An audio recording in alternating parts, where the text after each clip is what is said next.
지금 보시는 시청자분들도 웬만하면 다들 아실 겁니다. 12대 중과실이나 사망사고, 중상해 사고가 아닌 이상은 교통사고 처리 특례법에 의해서 가해자가 종합보험에만 가입되어 있다면 형사적 처벌을 면하게 되는데요. 여기서 12대 중과실 사고 그리고 사망사고는 다 이해가 가는데 과연 중상해 사고, 이 중상해 사고에 대한 기준을 다들 모르실 겁니다. 대부분의 사람들이요, 이 진단주수가 높으면 중상해 사고라고 생각하는데요. 사실은 그게 아닙니다. 그래서 오늘은 이 교통사고 처리 특례법에서 제외되는 중상해 사고의 기준이 뭔가, 그거에 대해서 알아보도록 하겠습니다.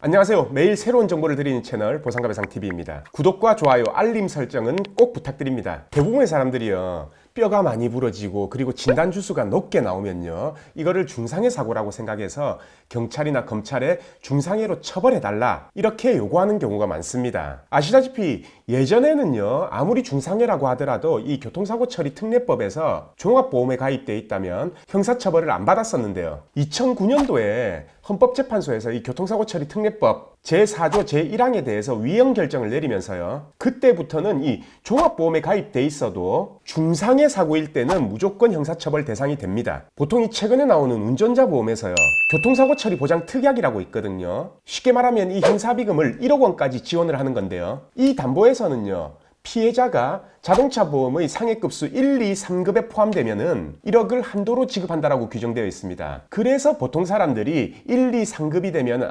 중상해구나 라고 이렇게 생각하는 사람들이 많다는 거죠. 근데요, 이 검찰에서는요, 법원에 공소 제기를 하는 중상해, 이거에 대한 기준을 따로 마련해 놓고 있는데요. 보통 이거는 사안별로 조금씩은 다르지만 대부분의 경우 어떤 경우에 중상해로 처리를 하냐, 그 기준을 알아보면요, 결론적으로는 많이 다친 거하고는 별 상관이 없습니다. 얼마나 장애가 남느냐, 이 기준으로 판단을 하는데요, 다칠 당시에 이 부상 정도에 따라서요, 영구장애가 예상되냐 안 되냐, 그 기준으로 판단을 합니다. 보통 이 12대 중과실 사고나 이 사망사고 같은 경우에는요, 사고 나자마자 여기에 해당한다면 바로 형사처벌이 되는 거잖아요. 근데 이 중상해 사고 같은 경우에는요, 어느 정도 치료를 하다가 이 의사의 소견에 따라서 영구장애가 예상된다, 그 소견서를 제출해야지만 중상해로 처리가 가능합니다. 그래서 보통 몇 달이 지난 뒤에 이 중상해가 처리된다라는 거죠. 그러면 아까 제가 영구장애가 발생했을 때 중상해 처벌이 된다라고 이렇게 말씀드렸잖아요. 그러면은 무조건 영구장애면 되냐? 그게 아니라 어떤 영구장애를 중상해로 처리하냐면요, 뇌손상이나 척수손상으로 인해서 식물인간이 된 경우, 그리고 고도의 정신장애를 입은 경우, 그리고 신경손상으로 인해서 신체의 일부가 마비된 경우, 팔이나 다리 등의 사지 일부가 절단된 경우, 그리고 실명하거나 청력을 완전히 잃은 경우, 보통은 이런 경우에 중상해로 처리가 됩니다. 만약에 이런 장애가 예상된다라고 하면은 경찰이나 검찰에 그 중상해에 대한 의사소견서 양식이 있거든요. 그 양식을 받아서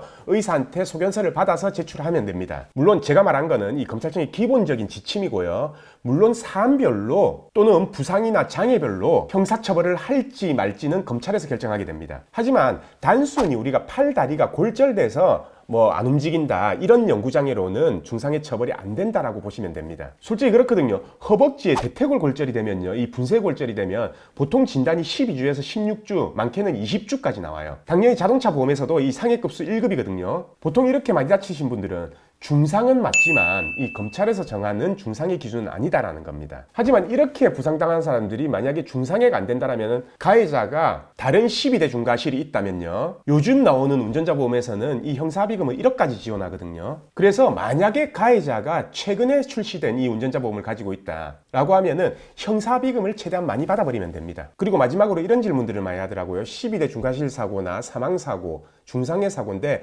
가해자가 그냥 배째라고 한다, 돈 없다라고 한다, 보험도 없다라고 한다, 이런 경우는 어떻게 해야 되냐라는 질문을 많이 하시는데요, 그건 제가 7회 영상하고 61회 영상에서 자세하게 설명을 드렸습니다. 지금 위에 나오는 박스를 클릭하시면 다시 볼 수 있고요, 도움되는 영상이니까 꼭 보시기를 추천드립니다. 오늘 내용을 종합해보면요, 많이 다쳤다고 해서 무조건 중상해로 처리되는 게 아니라 검찰에서 정한 기준, 그 기준에 대한 영구적인 장애가 예상될 때 중상해로 처리가 가능하다, 그리고 그리고 그렇게 중상해가 처리돼야지만 가해자가 형사처벌을 받고 그거를 감면받기 위해서 형사합의금을 제의한다라는 겁니다. 단 아까 제가 말한 장애가 무조건 적용되는 건 아니기 때문에 그거보다 못한 장애라고 하더라도 의사의 소견에 따라 달라질 수 있기 때문에 다른 궁금증이 있으시다면 저희 사무실로 연락을 주시거나 아니면 보상과 배상 네이버 카페가 있습니다. 거기에 질문을 올려주시든지 아니면 댓글로 달아주시면 자세히 설명을 드리겠습니다. 그럼 오늘 영상은 여기까지 하고요. 내일도 새로운 주제를 가지고 오겠습니다. 오늘 영상 끝까지 봐주신 구독자분들께 감사드립니다.